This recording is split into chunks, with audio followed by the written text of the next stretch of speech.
एकीकरण में हम लोग यही पढ़ेंगे, गुप्त संगठन कैसे कार्बोनरी दल का गठन होता है, क्रीमिया का युद्ध कैसे होता है, कहाँ मतलब क्या-क्या कारण थी, सेडान और सेडवा के युद्ध, सब चीज़ें हम लोग पढ़ेंगे, ठीक है ना? तो ये सबको बारी-बारी से पढ़ने से पहले हम लोग समझते हैं कि ये इटली है कहाँ? तो ये इटली आपको देख रहे हैं जूता के शेप में, ये इटली है, ठीक है? बगल में ऑस्ट्रिया होगा। तो बहुत सारे देश हैं जो आपको हम नक्शे से बता चुके हैं, पिछले वाले वीडियो में भी बताए हैं, अभी भी देख लीजिए कि ये 1 मिनट कि इसमें क्या-क्या है, कौन-कौन सा देश है। स्पेन है, पुर्तगाल है, फ्रांस है, जर्मनी है, बेल्जियम है। देख रहे हैं यही इटली है। नीला कलर से जिसको हम हाइलाइट किए हैं इटली है, लाल कलर से जिसको किए हैं ऑस्ट्रिया है। तो 2 देशों को तो समान में तो दिमाग में रहना चाहिए, ठीक ना? कि क्या चीज़ें हैं। देखिए इटली में एकीकरण से पहले हम लोग समझते सुनिए, जिस समय नेपोलियन उनमें तृतीय अलग है, वो भतीजा कहा जाता है, विकिपीडिया पढ़ लीजिएगा आप, नेपोलियन तृतीय कौन थे जिस समय क्या हुआ था यहाँ पर आपको बताता हूँ कि क्रीमिया में युद्ध हुआ था, तो उस समय नेपोलियन तृतीय के बहुत इस समय काउंट काबूल को भी पढ़ेंगे। अभी आप सोचिए कि नेपोलियन जिसमें नेपोलियन बोनापार्ट था, इटली को कब्जा करके 3 भागों में बाँटा था। फिर उसके बाद में वो बाद के वर्षों में 7 भागों में विखंडित हो गया। बात है कि कैसे हुआ? के प वियना संमेलन 1814 में हुआ था। कौन किया था मुख्य भूमिका में? ऑस्ट्रिया का चांसलर था। क्या नाम था उनका? बताइए? मेटरनिख। ये नहीं चाहते थे, ये चाहबे नहीं करते थे कि ये कभी मतलब कि लोकतंत्र स्थापित हो। कट्टर विरोधी थे। तो राजतंत्र के स्थापित ये चाहते थे कि राजतंत्र हो, और राजतंत्र के लिए इन्होंने अगल-बगल से भाई जिस समय वाटरलू के अभी बताए हैं कि वाटरलू के युद्ध में इनकी ही मेन भूमिका रही है, ऑस्ट्रिया के ही। तो ऑस्ट्रिया के जो ये राजा थे सब ऑस्ट्रिया के जो चांसलर थे मेटरनिख जी, ये क्या किए? सब देश के राजाओं को न्योता दिए कि भाई साहब आइए, आप लोग भी अगर आपको राजतंत्र जीवित रखना है, नहीं तो फिर ये सब देख रहे हैं कि जनता बगावत कभी न कभी करे देगी। तो सब देश के राजा जुटे थे, लगभग यहाँ तक कि इटली भी जुटा था, जो उस समय से वाटरलू को जिस समय नेपोलियन को हराया जा रहा था, उस समय उसने वो बेचारा का कर्म फूटा था कि आया ही नहीं था। तो ये सब भी जुटा था। तो मेटरनिख ने बड़ा गजब-गजब नीति अपनाया। आपको बताएँगे कि पहले आपको मैं बता दूँ कि वियना सम्मेलन आयोजित किया गया था, किसके द्वारा? मेटरनिख के द्वारा, आपको बताया अभी। और इस समय फ्रांस देख रहे हैं बहुत मतलब कि फ्रांस के ऊपर 2 टापू था। एक का नाम था नीदरलैंड, हाँ, एक एक था बेल्जियम। तो नीदरलैंड को स्वतंत्र राष्ट्र घोषित कर दिया और कह दिया कि इसके अधीन बेल्जियम भी रहेगा। इसलिए किया कि फ्रांस भी आगे बढ़ ना पाए। इधर इटली का तो ऐसन एकीकरण किया सब, मतलब मत कहो। एक तो इटली ऐसे ही छुट्टी को, ऊपर से है देख रहे हैं कि ये इसको 7 भागों में विभक्त किया है। कैसे? आपको याद रहना चाहिए। देखिए, ये है, ये और ये याद रखिएगा। ये है वेनेशिया, वेनेशिया, ये है वेनेशिया, ये है लोम्बार्डी। लोम्बार्डी आपको याद रहना चाहिए कि लोम्बार्डी ना इसको कहा जाता है कि बहुत उपजाऊ मैदान था वहाँ का, आज भी धान का कटोरा कहा जाता है, लोम्बार्डी। और यहाँ पर ये देख रहे हैं, ये सार्डिनिया, सार्डिनिया, सार्डिनिया, सार्डिनिया। और ये है पिडमाउंट, पिडमाउंट, ये है पिडमाउंट। तो पिडमाउंट और सार्डिनिया किसको दिया गया? यहीं के राजा जो थे इटली के, जो कहते थे कि संपूर्ण इटली पर हमारा अधिकार है। क्या नाम था उनका? Charles Albert. क्या नाम था उनका? Charles Albert. देखिए, प्रारंभ में इटली के राजा कौन थे? Charles Albert, Charles Albert. और ये क्या कहते थे कि इनको कौन-कौन सा दिया गया? पिडमाउंट, सार्डिनिया, निस तथा सेवाय। निस तथा सेवाय आपको दिखा देंगे कहाँ है। ये चावल का कटोरा किसको किया जाता है, कहा जाता है? यही जिसको हड़प लिया था, लोम्बार्डी को। कौन ले लिया था लोम्बार्डी को? ऑस्ट्रिया। काहे लिया था? देखिए, बड़ी बढ़िया को आपका जिज्ञासा है। देखिए, जिस समय आपको बताए थे कि नेपोलियन तृतीय को सेंट हेलेना द्वीप पर भेजा गया वाटरलू के युद्ध में, उस समय इटली बेचारा नहीं आया था, उसका कर्म फूटा था कि सहयोग करने नहीं आया। तो सब देशवा के मिल के ना रजवा तो आया था, लेकिन ई नहीं आया था। इसलिए ऑस्ट्रिया कहा कि नहीं देखो, तुम्हारी इसमें कोई भागीदारी नहीं है। इसलिए अब ये क्षेत्र वेनेशिया और लोम्बार्डी हम लेते हैं। अब परमा मोडेना तस्करी अपन ही मतलब कि एक क्षेत्र के एक राजवंश थे, वो हैप्सबर्ग का उसको दे दिया सब, परमा मोडेना और तस्करी। नीचे दे दिया ये पोप, कहा कि नहीं ईसाइयों के धर्म गुरु बहुत महान काम करते हैं भैया ये लोग। कहता था पोप कि हम ईश्वर के करीब हैं। हाँ, जो हम कहते हैं कि भगवान ईश्वर का ही कहा हुआ बात हम कहते हैं, उसमें की तो माफीनामा पत्र भी बनाते थे सब। मान लीजिए कि अब से जमाने में मान लीजिए कि कोई गलती-वलती हो गया है, कोई व्यक्ति है कि जैसे कि आप ही से नहीं मतलब कोई भी व्यक्ति उदाहरण के तौर पर मान लीजिए कि जवानी में इतना पैसा लोगों का हड़प लिया, छीन लिया, चाहे डकैती डाल दिया। वो सोचे उसको बचपन में पछतावा बुढ़ापा में पछतावा हो रहा है कि हम नरक जाएँगे। तो वो बाकायदे लिखता था जाकर पोप उसको माफीनामा पत्र बनाता था कि देखिए आप लिखिए सेवा में गॉड भाई पोप, हम हमसे ही बचपन में ऐसे गलती हुआ है जिसका अब हमें पछतावा हो रहा है, इसलिए हम आपको अब इतना इतना पैसा लौटा रहे हैं। वो पैसा ले लेता था सब फुफा, जो कहता था जैसे उस समय बोला था गैलीलियो ने दूरबीन का आविष्कार किया था। अरे भैया ये कहता था कि सूर्य स्थिर है, पृथ्वी और सब ग्रह सूर्य का परिक्रमा मार रहे हैं, ऐसा तो नियम है। लेकिन नहीं, ये कहता था कि नहीं, हम देख रहे हैं कि सुबह से लेकर शाम तक सूर्य इधर से उधर जा रहा है, सूर्य कैसे स्थिर हो सकता है? मतलब ये जो बोलता था उसको सबको मानना ही पड़ता था। वो की बात एकदम लकीर का फकीर माना जाता था। हाँ भाई, इन लोग को भी टैक्स लेने का खींचने का अधिकार था, जिसको बोलते थे टाइड। क्या नाम था? टाइड।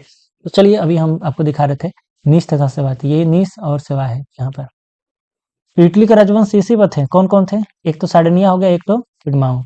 पिडमाउंट, तो ये नक्शा आपके दिमाग में रहना चाहिए कि सार्डिनिया, पिडमाउंट और नीस तथा सेवा पर किसका अधिकार था? इटली का।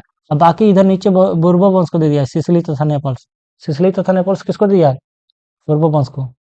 नेपल्स का क्षेत्र किसको दे दिया? ले तो अब इसमें ये दिक्कत था कि ये सोच रहा था बुर्बो वंश वाला कि थोड़ा सा और मिल जाता था हम, हैं थोड़ा सा और बढ़ा लेते जगह। वो सोच रहा है कि हम तने तनी और मिल जाता तो हमको तनी, भाई हम धर्म गुरु हैं, महान काम करते हैं, हमको मिल जाता है। ये सोच रहा है ऑस्ट्रिया इधर बैठा के करीब, ना ना, तनी हम इतना युद्ध में, हाँ, सबकी है तो कहीं और थोड़ा सा हमारा जगह बढ़ जाता। सब का सब ये इटली के एक एक मतलब बांटने में लगे थे। तो इसी को कहा जाता है कि जूता के सोल किसी और को और खोल किसी और को और फीता थमा दिया किसको? इटली के राजवंश चार्ल्स एल्बर्ट को। ये बेचारे इतने में रह गए थे। देखिए इसमें दिक्कत क्या थी कि इसका एक भौगोलिक क्षेत्र ही गजब था। ये बताया ना कि पिडमाउंट, सार्डिनिया, नीस तथा सेवाई किसको मिला था? चार्ल्स एल्बर्ट को। और ऑस्ट्रिया के हैप्सबर्ग के जो परमा मोडेना और तस्करी मिल गया। देखिए यहाँ पर सबसे पहले इटली में एकीकरण का जो एक जन्मदाता कहे जाते हैं या संदेशवाहक कहे जाते हैं या अग्रदूत कहे जाते हैं, वे थे जोसेफ मेज़नी। कौन थे? जोसेफ मेज़नी। जोसेफ मेज़नी के बारे में आपसे बताने से पहले मैं चाहूँगा कि आप लोग ना इस क्लास को अधिक से अधिक लोगों के बीच में शेयर करिए, ताकि हमारा भी है ना, हाँ, बना रहे भाई, एनर्जी बना रहेगा, आप लोगों ही तो एनर्जी है। जोसेफ मेज़नी के बारे में बताता है, ठीक है? 1 मिनट।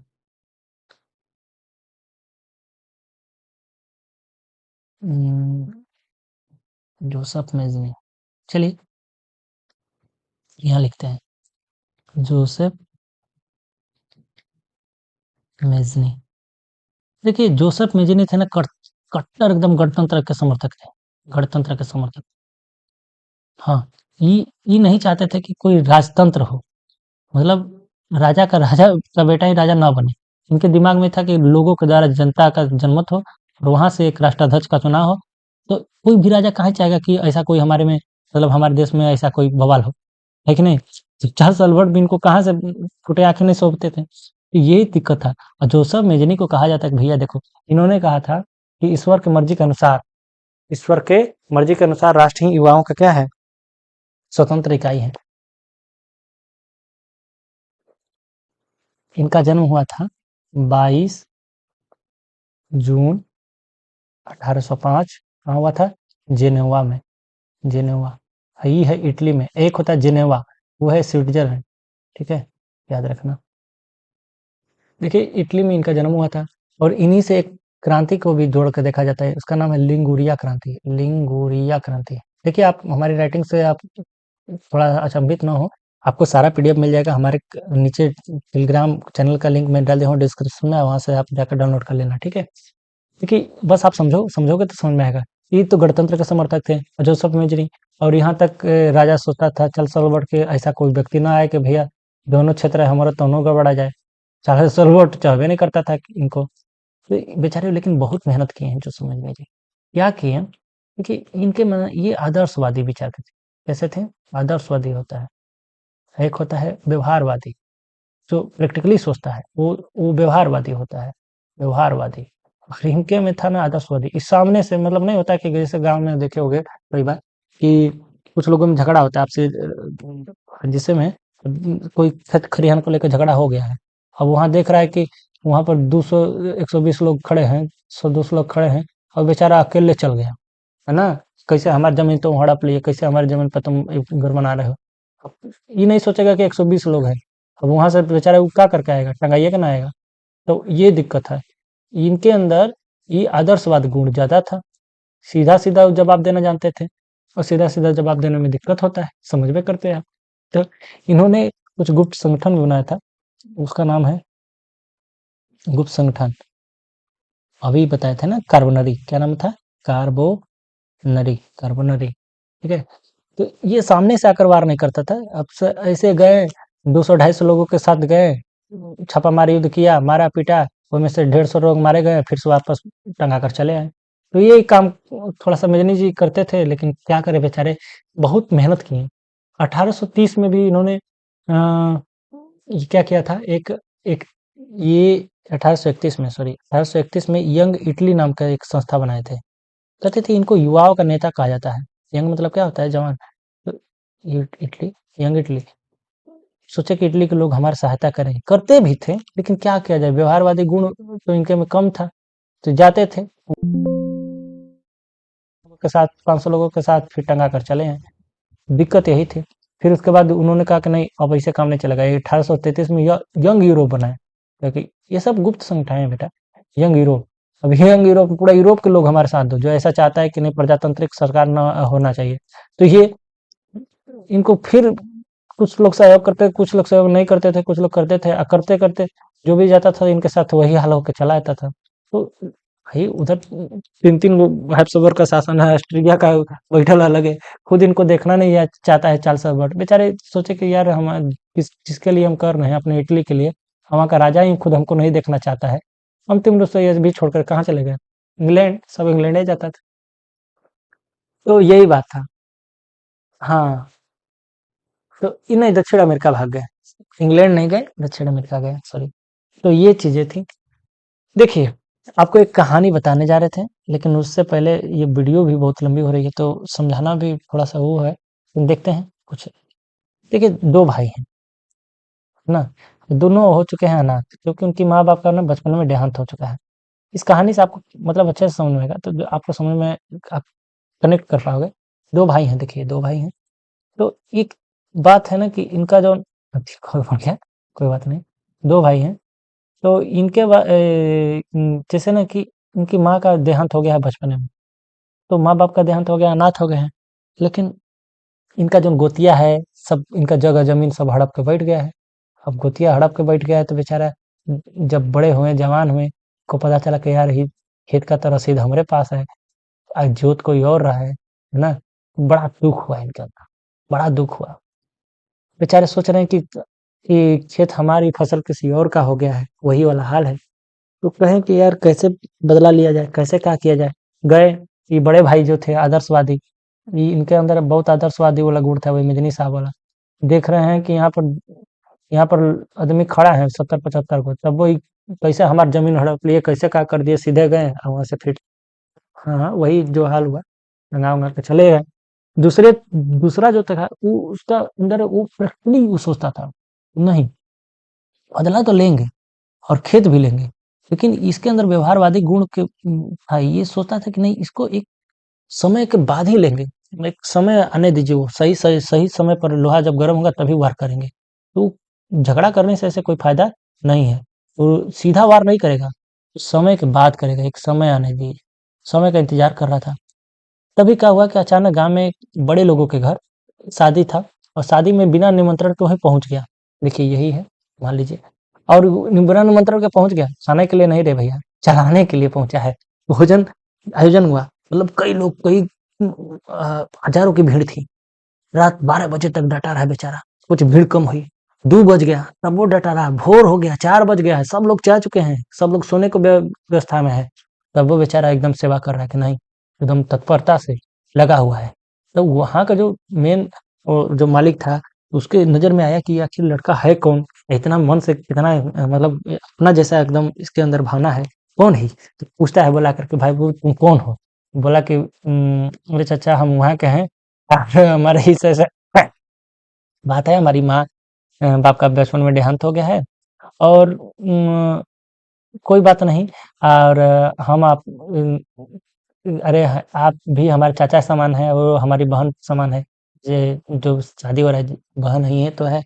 तो हम अपनी बहन के लिए शादी में इतना कर दिया, तो कौन सा और भी करने के लिए हम तैयार है। इतना सुनकर बड़ा आदमी था, खुश हो गया कि भाई वाह, मजा आ गया। अब क्या करता है वो? सोचिए। कहता है, धीरे धीरे अपनी बात को भी रखता है। कुछ दिन बीता, धीरे धीरे उससे मित्रता होने लगी। और मित्रता होने लगी तो धीरे धीरे अपनी बात को रखता है कि देखिए, ऐसा ऐसा बात है। हमारा ये खेतिया है, जो हमारे गोतिया ने कब्जिया लिया है। हम चाहते हैं कि इस खेत को ना आपको दे दें। हम उन सबों को नहीं देंगे, वो सब बेच-उच के दारू वारू शराब-वराब पी जाता है, फिर हमारे खेत हड़प लिया।